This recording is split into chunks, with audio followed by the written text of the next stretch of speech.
And in Live on Live this Tuesday, I'm joined by Pàraic Maguire, teacher and amateur historian based here in Paris, who has produced a series of short films called So You Think You Know Paris. And today, being St. Patrick's Day, around the world, rivers have been dyed green, monuments like the Great Wall of China will be illuminated in emerald lighting, and people with any Irish lineage will probably use it as an excuse to get drunk and disorderly. New York City has relaxed its public consumption laws for the day, for example, and parades will celebrate the saint that brought Christianity to Ireland and drove out all the snakes. However, apart from all the revelling and diddly idle, as we say in Ireland, it seems fitting today to talk about a special year for the country as Ireland commemorates 100 years since the 1916 Rising. Pàraic Maguire, you're very welcome to the programme. Thank you.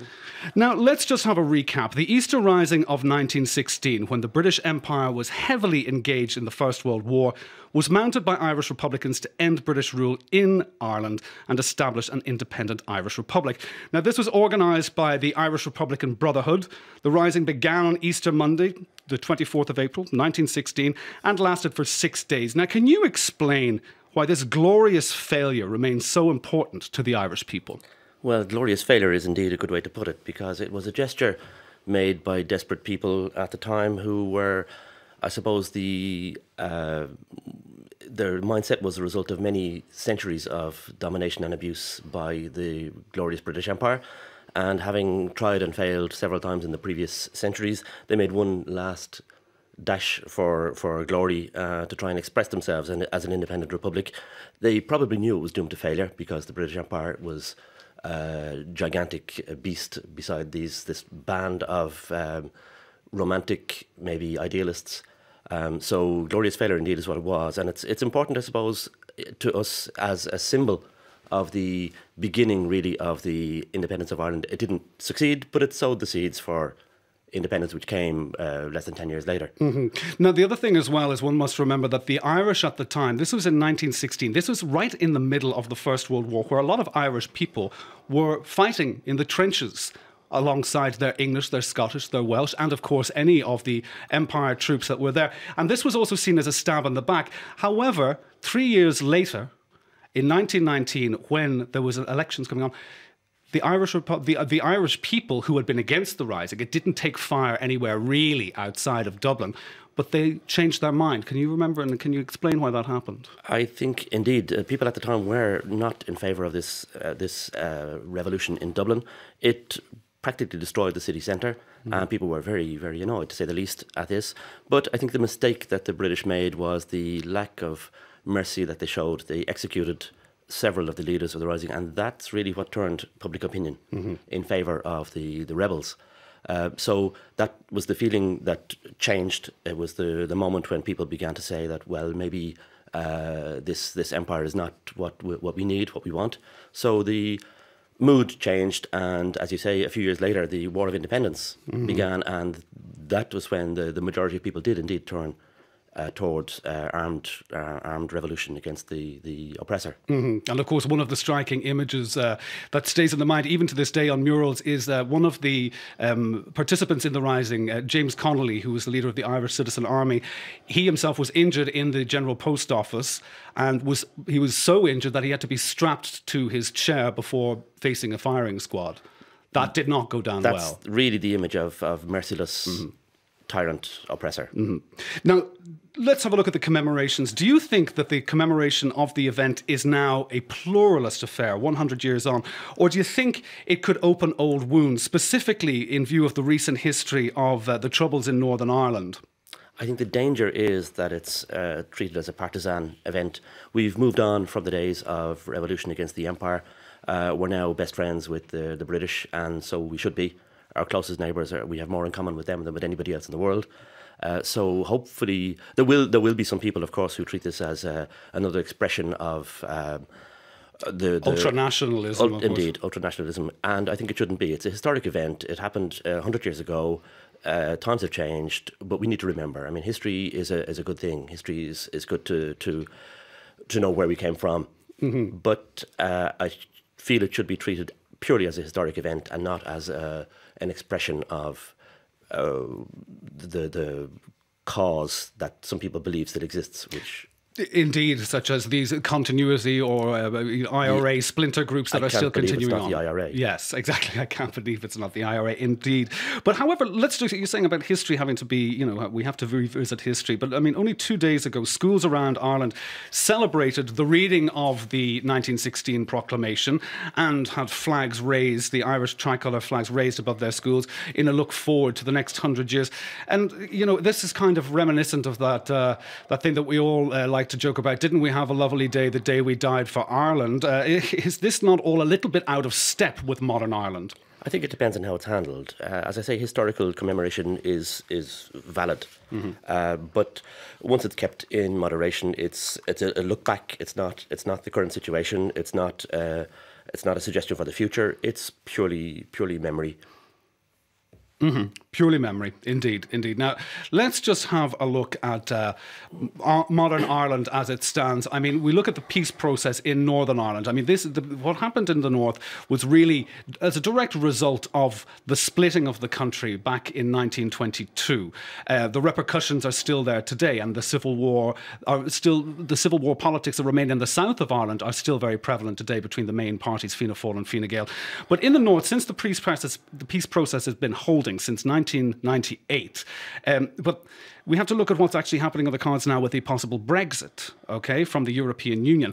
Could this have repercussions if border controls are reintroduced between the north and the south? Because any kind of division further creates more division. I think it would be disastrous if the Brexit happens. I don't think it will, but if it did, it would have serious economic consequences for Ireland. And as you say, that one of the major issues would be border controls between north and south. Now, the two parts of the island are separate countries, but the people who live along the border don't really recognise any border. It's, people come and go as they please across the border. Business is done across the border with ease. So there's no effective border. If the United Kingdom leaves the European Union, Ireland certainly will not leave the European Union, so there will have to be there will be serious economic issues between us. Our biggest trading partner is, of course, the United Kingdom. If they leave, I believe the estimate is that it will cost something like a 4% drop in average income in Ireland. So that's a serious issue. It's not just nostalgia. It's not just a minor issue. It's a very serious economic potential disaster for the country. Now let's look at the state of the Republic of Ireland 100 years on.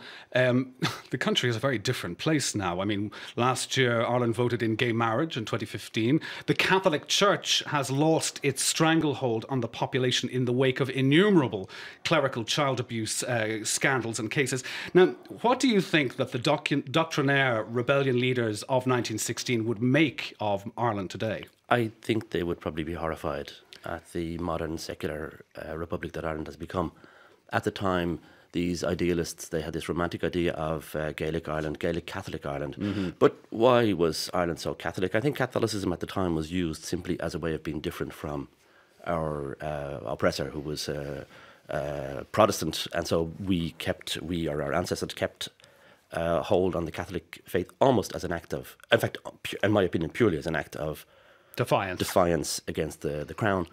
So I think their ideas of the pure Gaelic Catholic Holy Ireland, they wouldn't recognise Ireland today.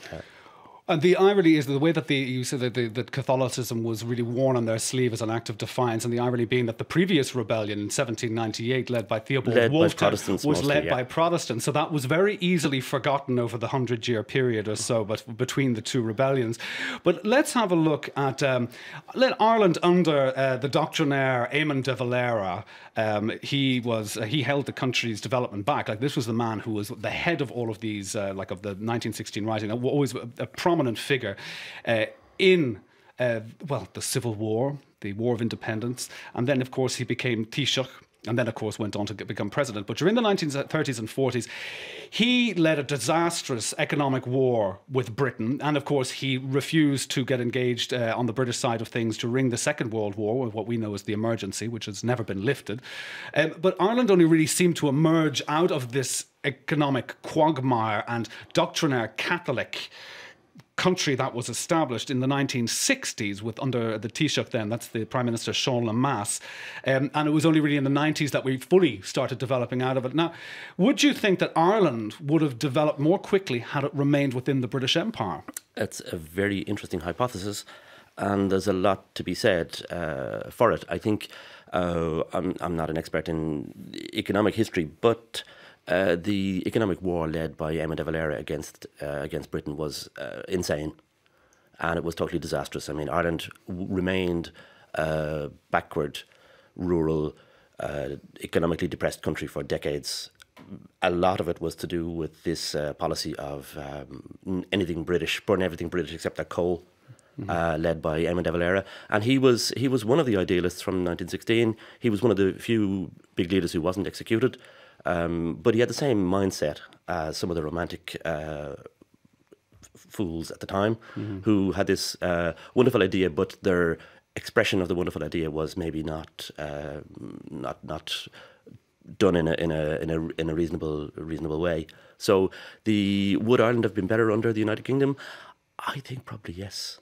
Because, I mean, the control, as you mentioned, the control by the bishops, by the Catholic Church, was so negative that it really held the country back for decades, as the Catholic Church has held science back for centuries. It held progress back in Ireland for decades. And in recent years, following all the scandals, indeed, in the Catholic Church, the Irish people have finally started to wrestle themselves free from this control of the bishops. And long may it continue. And in fact, as you say, the vote last year for gay marriage was unthinkable even 10 years before. So that's really a sign of how Ireland has changed and developed. And that period of decades of economic depression might not have happened if Ireland had stayed part of the United Kingdom. And maybe, as some of the leaders at the time, the Home Rulers at the time, at the early 20th century, were in favour of autonomy in Ireland, but not violent rebellion for independence. OK, Pàraic Maguire, thank you very much for being on the programme today. My pleasure.